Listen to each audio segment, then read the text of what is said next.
சரி சரி போ.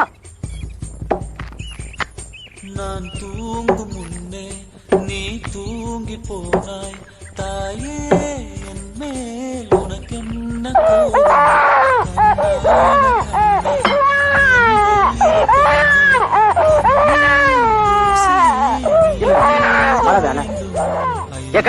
அறிவு இருக்கா? பச்சை குழந்தைய வெயில போடுறிய, சூடு தாங்கம்மா. ஏடா, நீ பெத்த பிள்ளைய சித்த நேரம் வெயில போட்டதுக்கு இந்த துடி துடிக்கிறியே. நான் பெத்த பிள்ளைடா நீ வெடியால இருந்து சோறு தண்ணி உங்காம வெயில்ல இப்படி கஷ்டப்படுறியே, என் மனசு தாங்குமா?